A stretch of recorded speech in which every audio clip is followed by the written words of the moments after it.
you are targeting the people who are paying for and enjoying consensual sex, when really what we need to do is target the traffickers. But for Maurice Morrow, proof his law would work exists a short plane ride away.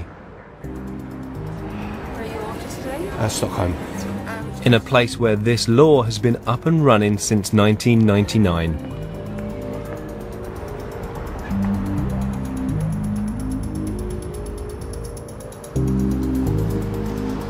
More than 10 years ago, Sweden became the very first country to make the purchasing of sex an illegal act. And ever since then, it's been held up around the world as the most effective model to tackle the horrors of human trafficking. Initially introduced from a human rights position, where prostitution, it was felt, exploited women who were either poor or from an ethnic background, the impact of the sex purchase law on trafficking was only realised much later. It's a great benchmark to see if this bill in Northern Ireland would work. Helped by a local journalist and interpreter, we hit the streets to try to talk to Stockholm's prostitutes to hear how they think this law has worked. We spoke to one in her 30s. She wouldn't do an on-camera interview but did share her views. Compared to how it was some years ago, the traffic has gone down. That's so. Some years ago the girls could make heaps of money, but it has gone down. People are more cautious. And although demand has dropped, she still believes that there are trafficked prostitutes and people from all walks of life still go into the industry. Maybe you're a single parent, maybe you're a student, need some extra money, then it's your own choice to come here. Then you go home and lead an ordinary life. We asked her if this is what she wanted to do. Yeah, I mean, want is perhaps too strong a word, but you know, then that's what you've chosen to do. No one has forced me to come here. Do you think prostitution will always be in Stockholm? Yeah, I think so. Never go away?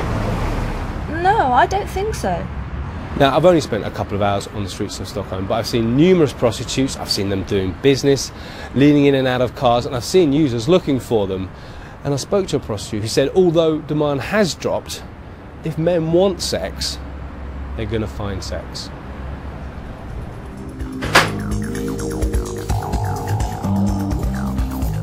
With demand for sex reduced but evidently still there, how do the police feel this law is working? Detective Inspector Simon Hagström is from the Stockholm Police Prostitution Unit. You still have some street prostitution here?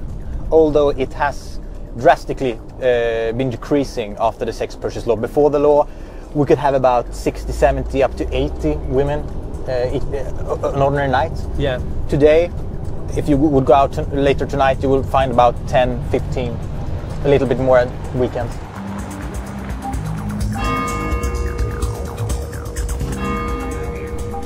Simon offered to show me where the street prostitutes take their clients.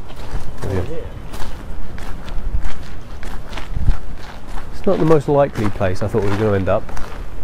No, the reason why we're here is actually this church and its graveyard is very close to one of our streets with prostitution. So what the prostitutes would do is that they take their clients from the street and they would go here because this place is, well, it's dark and shadowy, and they will actually have sex against a tombstone or up against the church walls. Yeah.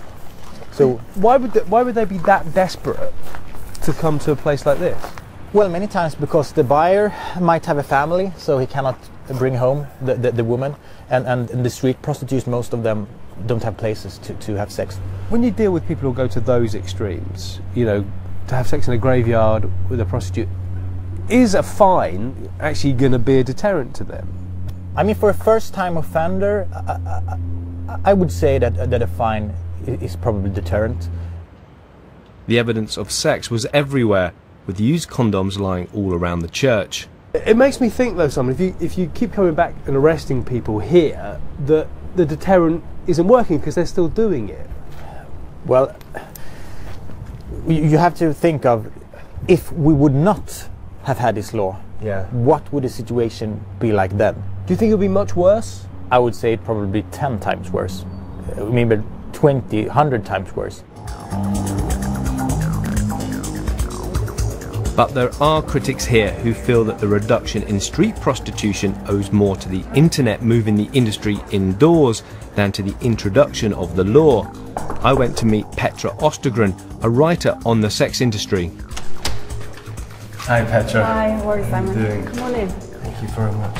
What is it about this law that doesn't work? Well, I would turn the question around and say, what is working?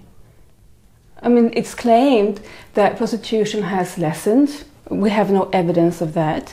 It's claimed that trafficking has lessened. There's no evidence.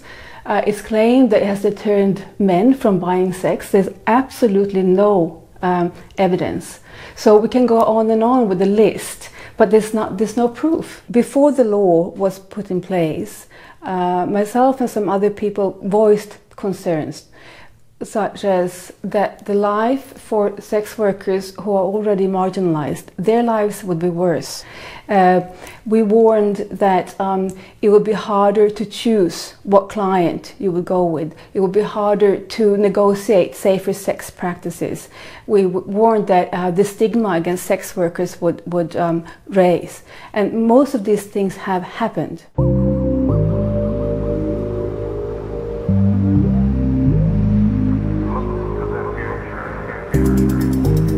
Pye Jakobsen saw the effects of this law firsthand when she was a prostitute here.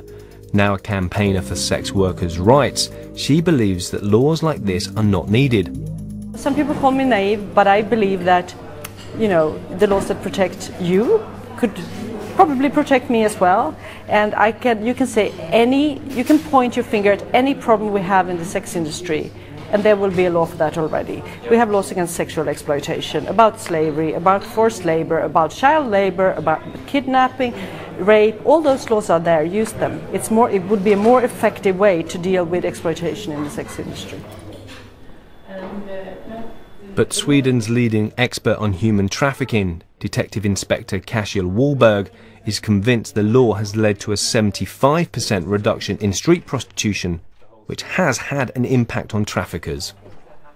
We can hear on the telephone conversations, overhear the telephone conversations that traffickers and pimps, they speak about Sweden as a bad market for trafficking activities, because buyers are very much afraid of getting caught.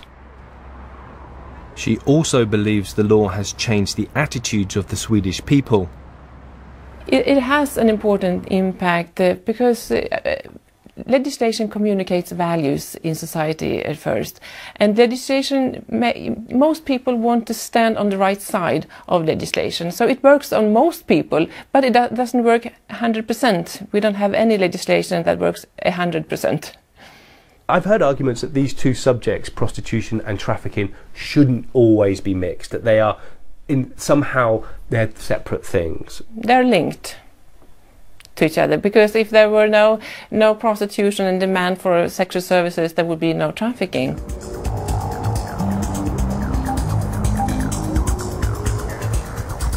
The debate in Sweden is still raging as to the real impact this law has had on demand for sexual services. It's an argument that's being echoed back in Northern Ireland. Sex for sale is just never going to go away, no matter whether we criminalise the client, the sex worker, the advertiser. It's just not going to go away. For Lord Morrow, that isn't a reason not to try and address demand. I would love that there was, no murders in this society. I would love that there was no robberies in this society. But the real world tells me that those things are going to happen. And but I am not going to sit back and say, well, because those things happen, there's nothing we could or should be doing. I'm going to try and be the voice of those who have no voice on this issue, and I am going to be speaking out for them. And those who have experienced the pain that this industry can inflict believe that doing nothing is not an option. Trafficking victim Sarah endured many months of being moved around locations right across Northern Ireland. She still struggles to overcome the effects of daily abuse. Was there such thing as a typical day? The number of men, the times, how would it work? It is at any hour in the night time because they don't care. You are forced. It means that anybody can come there. It means 15 minutes on the clock. It means that you cannot stay more. Basically, how many people? Between 5 and 15? Probably more. It depends how you can resist. A day? Yeah, that's how it's done.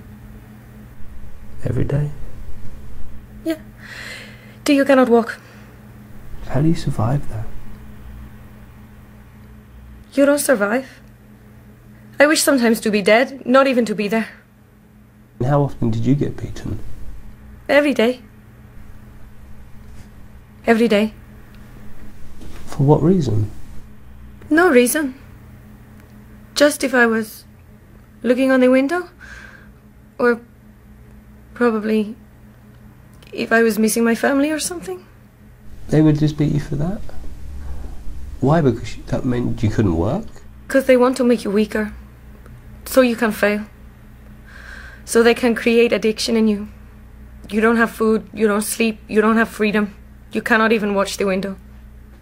And after a while, because they saw that I was fighting, they planned to kill me.